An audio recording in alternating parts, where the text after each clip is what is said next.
श्री महाभारत खिलभाग हरिवंश पुराण भविष्य पर्व 32वां अध्याय दक्ष यज्ञ विध्वंस। वैश्यापंजी कहते हैं, हे जन्मेजय, तदनंतर पूर्वोक्त महान वृत्तांत घटित होने पर जब परम अद्भुतकारी राज्य की प्रतिष्ठा हो गई, तब देवता और मनुष्य परस्पर साथ साथ रहने लगे।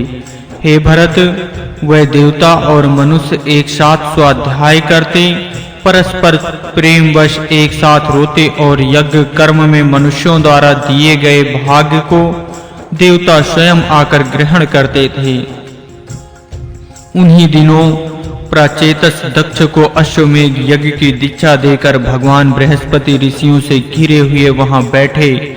आत्मज्ञान शून्य माता में दक्ष के उस यज्ञ में नंदी सहित भगवान रुद्र ने अपने भाग के लिए शामित्र कर्म पशु भूत दक्ष की हिंसा का कार्य किया।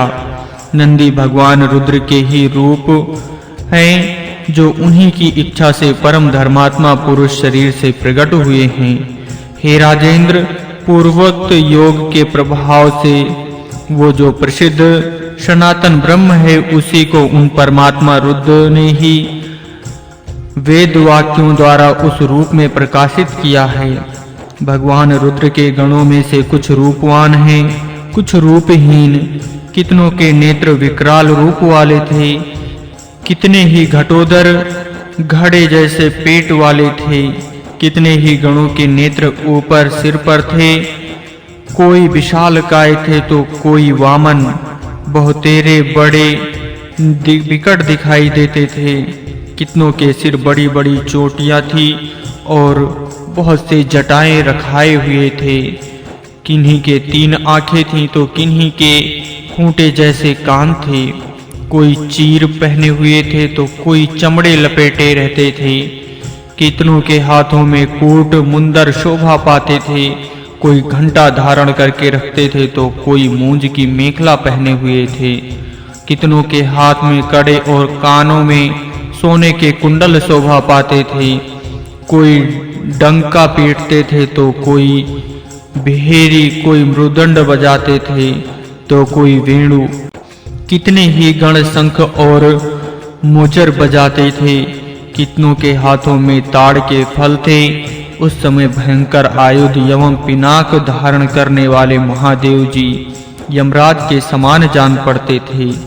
आग की लपटों से उद्दीप्त हुए उस यज्ञ मंडल में यज्ञवानों में श्रेष्ठ भगवान रुद्र सारे जगत को जला डालने के लिए उगत हुई प्रज्वलित शिखा वाली प्रलय अग्नि के समान शोभा पाते थे। नंदी और पिनाकधारी महादेव जी दोनों ही उस उत्तम यज्ञ का नाश कर रहे थे। भगवान रुद्र प्रलय काल में समस्त संसार को भस्म करने के लिए उगत हुए अग्निदेव के समान जान पड़ते थे। चीर और चर्म धारण करने वाले निचासगण मुनियों के समुदाय को त्रास देते और यूप उछालते हुए दौड़ रहे थे। तांबे जैसे नेत्र वाले कितने ही रुद्रगण अपनी जिह्वाओं से हविष का पान कर रहे थे। कितने वहां पशुओं को चबा रहे थे और वे पशु उनकी जिह्वा के अग्र भाग पर लटक रहे थे। दूसरे रुद्रगण यूपों को ऊपर फेंकते और पशुओं को पीटते थे। कितने ही यज्ञ कुंड में पानी डालते थे जिससे वहां प्रज्वलित हुई आग बुझ जाए। कोई तांबे और जपा कुसुम के समान लाल नेत्रों से देखते हुए सोम रस को नष्ट करने लगे। कोई प्रफुल्ल कमल दल के समान कांति वाले हाथों से वहां बिछे हुए कुशों को चौपट करने लगे।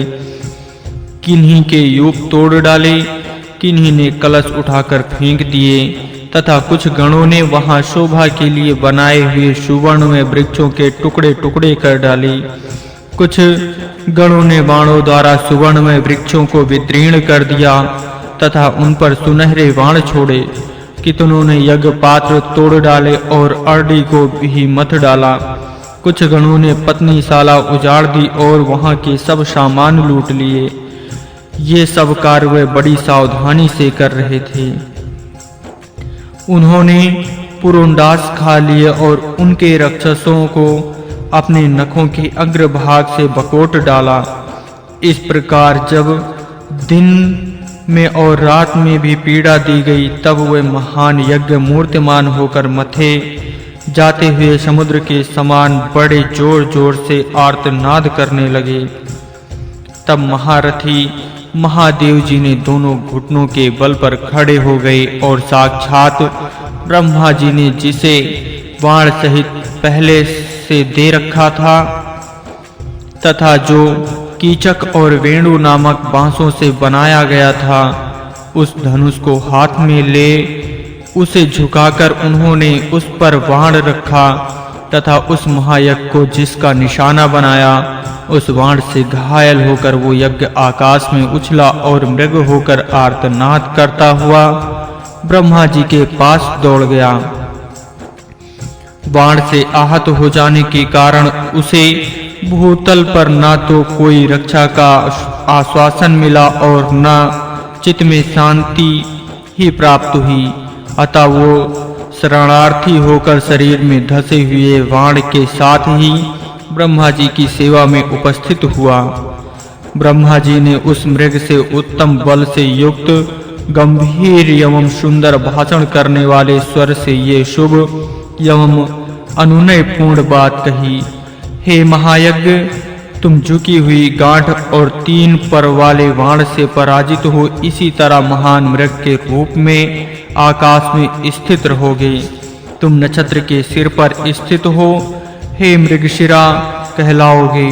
तुम रुद्र के साथ तुम्हारा सदा सानिध्य बना रहेगा। तुम अक्षय अव्यय सोम के साथ संयुक्त रहोगे।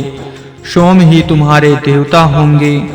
आकाश में तुम्हें संचार प्राप्त होगा। तुम ताराओं के साथ मिले रहोगे। तुम ज्योतियों के बीच ज्योतिर्मय होकर प्रकाशित होगे तथा ध्रुव एवं महाध्रुव बने रहोगे। तुम्हारे शरीर में जो बाण के आघात से घाव हो गया है और इससे जो ये दिव्य रुधिर निकला है, तुम्हारे वेग पूर्वक दौड़ने से आकाश में भी उछला है, उस अनेक रंगों में परिगणित हो गया है। अतः ये मंडल नाम से प्रसिद्ध है। क्षेत्र होगा और वर्षा ऋतु में प्राणियों के लिए नियमित वर्षा सूचक लक्षण बनकर वृष्टि प्रदान करने वाला होगा। इसके दर्शन से प्राणियों को सुख और दुख होता है। ये नेत्रीय इंद्रियों के विषय में सुना गया है। अतः लोक में इंद्रायुध के नाम से प्रसिद्ध हुआ है। हे राजन, पहले पहल जब ये प्रकट हुआ तब मनुष्यों की आंखों ने बड़े विस्मय से इसकी ओर देखा। ये अद्भुत विचित्र तथा ब्रह्मा जी के मन से कल्पित है। ये रात में नहीं दिखाई देता। आकाश में जब तक सूर्य की ज्योति रहती है तभी तक इसका भान होता है। ये महान कार्य सदा दिन के आगे ही दृष्टिगोचर होता है। यह भूतल पर ही उठता है और आकाश में विलीन होता है। उस यज्ञ मंडप में जो परम उत्साही तथा बाणधारी वीर पुरुष सैकड़ों की संख्या में मौजूद थे, वे सब के सब महाधनुर्धर रुद्र के भय से सब ओर भागने लगे। प्रलय काल में प्रज्वलित ब्रह्मदंड के समान उगत हुए पिनाकधारी नंदी वहां रुद्रगणों को साथ लेकर विपक्षियों से युद्ध करने के लिए खड़े हो गए। उधर महाबाहु भगवान विष्णु श्रृंग से निर्मित हुए विशाल सांग्र धनुष और चक्र हाथ में लेकर युद्ध के लिए प्रस्थित हुए। वह एक हाथ में घंटा युक्त गदा और दूसरे हाथ में नंदक खंग लेकर उठे हुए हाथ वाले रुद्र का सामना करने के लिए युद्ध के मुहाने पर खड़े थे। उस समय विशाल सांग्र धनुष जगत की अनुपम वस्तु पांचजन्य शंख और झुकी हुई गांठ वाले बाण लेकर सटी हुई अंगुलियों वाले शक्तिशाली भगवान विष्णु हाथों में गोह के चर्म के बने हुए दस्ताने बांधे संग्राम भूमि में आगे खड़े होकर चंद्रमा सहित मेघ के समान सुशोभित हो रहे थे। अग्नि के समान तेजस्वी आदित्य और वसुगण सभी अपने दिव्य आयुधों के साथ भगवान विष्णु के ही आसपास दोनों ओर खड़े हो गए। रुद्रगणों और विशेष देवों ने रुद्रदेव का ही साथ दिया। गंधर्व, किन्नर, नाग, यक्ष, पनाग तथा दंड का त्याग करने वाले ऋषि दोनों पक्षों के हितैषी थे। वह प्रतिदिन शांत एवं लोक हित की कामना से मंत्र जप करते थे। अग्रगामी रुद्र ने रणभूमि में अपने बाण से पहले भगवान विष्णु के ही वृक्ष स्थल तथा समस्त अंगों की संधियों में आघात किया। उस बाण का अग्रभाग बहुत तीखा तथा उत्तम यंत्र से युक्त था, परंतु ब्रह्मा जी के उत्पादक तथा सबके आत्मा भगवान विष्णु न तो उस आघात से कंपित हुए और न मन में उन्होंने तनिक भी रोष ही आने दिया। छह इंद्रियों के उनका पति रूप से वर्ण किया, अर्थात सभी इंद्रियां उनकी वश में रहती हैं। तत्पश्चात भगवान विष्णु ने अपने धनुष को नवाकर उस पर बाण का संधान किया और उगत हुए ब्रह्मदंड के समान उस बाण को भगवान शिव के गले की हसली पर शीघ्रता पूर्वक छोड़ दिया। उस बाण से बिंद जाने पर भी महादेव जी विचलित नहीं हुए।